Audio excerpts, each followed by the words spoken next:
शासन प्रशासन का जो भी आदेश होगा उसको तो पालन करना ही पड़ेगा। हम ज़बरदस्ती बैठेंगे तो वो भी एक तरह का असंवैधानिक होगा। हम आने वाला टाइम में प्रशासन से हम चाहेंगे वो सहयोग करें।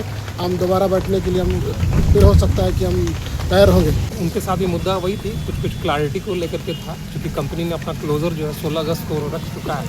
वो 2 महीने से जो है कंपनी जो है उस पर है कि यहाँ पे कारखाने का उत्पादन इत्यादि मशीनरी के पुराने होने की वजह से कंपनी को बंद किया जा रहा है। श्रमिक जो है कंपनी के लिए एक माँ की तरह होती है, स्वाभाविक है ये, लेकिन अपनी अपनी कंपनी की एक सीमाएँ हैं, तो सभी सीमाओं का सब लोगों ने अपना आकलन कर रहे हैं, कंपनी भी आकलन कर रही है।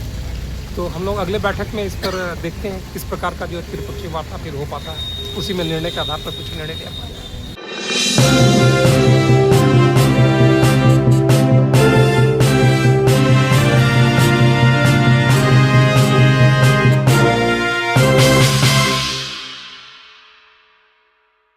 चाईबासा में झिंकपानी स्थित अडानी एसीसी सीमेंट फैक्ट्री को बंद होने से बचाने की मांग को लेकर शुरू किया गया अनिश्चितकालीन भूख हड़ताल सोमवार को करीब 6 घंटे बाद समाप्त हो गया।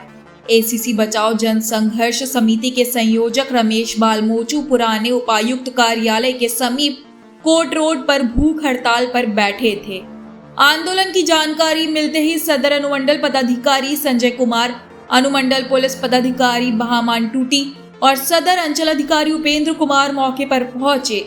अधिकारियों ने रमेश बालमोचू से बातचीत कर उनकी मांगों और आंदोलन के कारणों की जानकारी ली। रमेश बालमोचू ने बातचीत के दौरान एसीसी सीमेंट फैक्ट्री को बंद होने से बचाने के साथ साथ मजदूरों और स्थानीय लोगों के रोजगार की सुरक्षा की मांग प्रमुखता से रखी। बातचीत के बाद सदर अनुमंडल पदाधिकारी संजय कुमार ने कहा कि रमेश बालमोचू की सभी मांगों और बातों को गंभीरता से लिया गया है। उन्होंने बताया कि जल्द ही त्रिपक्षीय वार्ता आयोजित की जाएगी। इस वार्ता में एसीसी बचाओ जन संघर्ष समिति की मांगों को संबंधित पक्षों के सामने रखा जाएगा। अधिकारियों के आश्वासन के बाद रमेश बालमोचू ने अपना भूख हड़ताल समाप्त कर दिया। अधिकारियों ने उन्हें जूस पिलाकर अनशन समाप्त कराया। वहीं समिति की ओर से कहा गया कि फैक्ट्री को बंद होने से बचाने और मजदूरों तथा स्थानीय लोगों के रोजगार की सुरक्षा के लिए उनका संघर्ष आगे भी जारी रहेगा।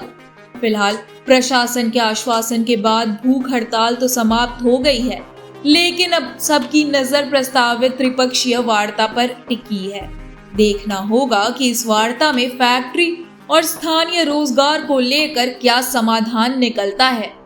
आगे इस खबर को विस्तार से जानने के लिए चलिए जुड़ते हैं हमारे संवाददाता प्रकाश कुमार गुप्ता से। नमस्कार, मैं प्रकाश कुमार गुप्ता और आप देख रहे हैं कोल्हान समाचार लाइव सच्चाई के साथ। हमने आज सुबह एक खबर आपको दिखाई थी और वो खबर थी भूख हड़ताल की, और हमने ये भी कहा था कि इस खबर में आगे कोई अपडेट होगा तो हम अपने दर्शकों को अपडेट करेंगे। जी हां, हम अपने दर्शकों को अपडेट कर रहे हैं। मैं बता दूं कि वो भूख हड़ताल जो कि एसीसी बचाओ जन संघर्ष समिति के संयोजक रमेश बालमोचू कर रहे थे चाईबासा के पुराना डीसी कार्यालय के समीप कोर्ट रोड में, वो भूख हड़ताल समाप्त कर दिया गया है, फिलहाल के लिए स्थगित कर दिया गया है। मैं बता दूं कि आज संध्या अनुमंडल पदाधिकारी, अनुमंडल पुलिस पदाधिकारी, अंचल अधिकारी रमेश बालमोचू से उक्त स्थान पर मिले, उन लोगों से वार्ता की और जूस पिला करके इस भूख हड़ताल को फिलहाल के लिए स्थगित किया गया है। जो बातें खुल करके सामने आ रही है मैं बता दूं अपने दर्शकों को, और वो बातें आ रही है कि अनुमंडल पदाधिकारी ने कहा है कि आपकी मांग को हम त्रिपक्षीय वार्ता में रखेंगे और त्रिपक्षीय वार्ता जल्द होगी और उसके बाद ही आगे का कोई भी निर्णय लिया जा सकता है। हम लोग इस खबर पर आगे भी बने हुए हैं, जैसे कोई अपडेट मिलेगा हम अपने दर्शकों को अपडेट करेंगे। तब तक के लिए मैं प्रकाश कुमार गुप्ता, कोल्हान समाचार लाइव, चाईबासा। क्या हुआ निर्णय आप लोग का? प्रशासन से बातचीत हुआ? प्रशासन जो साहब है सामने आए हैं, बोले कि आपको परमिशन नहीं था, आपने बैठा, फिर भी चलिए आपका बातों का हम लोग आगे तक ले जाएंगे। अब अनुमति नहीं है तो ज़बरदस्ती हम बैठ भी नहीं सकते। अब शासन प्रशासन का जो भी आदेश होगा उसको तो पालन करना ही पड़ेगा। हम ज़बरदस्ती बैठेंगे तो वो भी एक तरह का असंवैधानिक होगा। हम आने वाला टाइम में प्रशासन से हम चाहेंगे वो सहयोग करें। हम दोबारा बैठने के लिए हम फिर हो सकता है कि हम तैयार होंगे। तो उनका यदू साहब का कहना है कि हम तुरंत 15 के बाद त्रिपक्षीय वार्ता मतलब प्रबल तरीके से कराएंगे। तो उसी को समझते हुए हम लोगों ने आज मतलब क्या अनशन हम यहीं पर समाप्त कर रहे हैं और आने वाला दिन का जो भी रिजल्ट होगा उसी के हिसाब से आगे रणनीति होगी। मैंने अगला त्रिपक्षीय वार्ता के बाद ही जो भी डिसीजन। अगर त्रिपक्षीय वार्ता में सकारात्मक कुछ रिजल्ट नहीं निकलता है तो फिर हम इसी अनशन की ओर फिर अग्रसर होंगे।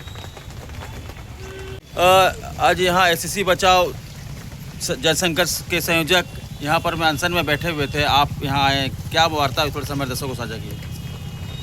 इनके द्वारा आज का भूख हड़ताल का अभियान किया गया था एसीसी के द्वारा जो बंद किए जाने के प्रस्ताव को लेकर के। उसी संदर्भ में बीच में त्रिपक्षीय वार्ता भी जिला स्तरीय पे हुआ था। उसके पश्चात फिर से जो है पानी के स्टेडियम में मंत्री जी हम लोगों ने उनके सभी कर्मियों के साथ हम लोग बैठे थे, श्रमिक भाइयों के साथ। उनके साथ ही मुद्दा वही थी, कुछ क्लैरिटी को लेकर के था, क्योंकि कंपनी ने अपना क्लोज़र जो है 16 अगस्त को रख चुका है। वो 2 महीने से जो है कंपनी जो है उस पर है कि यहाँ पे कारखाने का उत्पादन इत्यादि मशीनरी के पुराने होने की वजह से कंपनी को बंद किया जा रहा है। उसी मुद्दा के आज श्रमिकों के हितों को ध्यान में रखते हुए जो है हम लोगों ने और मंत्री जी ने भी कहा था उस दरमियान में कि हम लोग एक बार फिर से जो त्रिपक्षीय वार्ता हम लोग रखेंगे ताकि श्रमिकों के हितों का हम लोग पूरा हम लोग ध्यान रख पाएँ। यहाँ पर एक मामला आ रहा था कि यह लीज का मामला सबसे बड़ा मामला आ रहा था। लीज के विषय में हम लोग देख रहे हैं उसमें कहाँ पे जो भी शॉर्टफॉल्स है हम लोग के स्तर पर, तो उसका निराकरण किया जाए। सर अब तक की जो प्रयास चल रही है उसको लेकर सर जो कंपनी प्रबंधक के द्वारा रवैया सही नजर नहीं आ रहा सर, बैठक में भी अनुपस्थित है। हम लोग चरणबद्ध तरीके से कंपनी के साथ में हम लोग मुद्दों को जो है रिजॉल्व करने का लोग प्रयास कर रहे हैं। अगली बैठक में ये सारी स्थितियाँ भी स्पष्ट होगी एजेंडा वाइज जो है, तो संभवतः हम लोग आगे अच्छा प्रयास करेंगे। 80 साल पुराना फैक्ट्री है सर ये, और यहाँ के जो जिले के लोग जो इस पर पूरी तरह से आश्रित है, ऐसे में आपको क्या लगता है? नहीं, श्रमिकों और कंपनी के लिए तो श्रमिक जो है कंपनी के लिए एक माँ की तरह होती है, स्वाभाविक है ये, लेकिन अपनी अपनी कंपनी की एक सीमाएं हैं, तो सभी सीमाओं का सब लोगों ने अपना आकलन कर रहे हैं, कंपनी भी आकलन कर रही है। तो हम लोग अगले बैठक में इस पर देखते हैं किस प्रकार का जो त्रिपक्षीय वार्ता फिर हो पाता है, उसी में निर्णय के आधार पर कुछ निर्णय लिया पाएगा।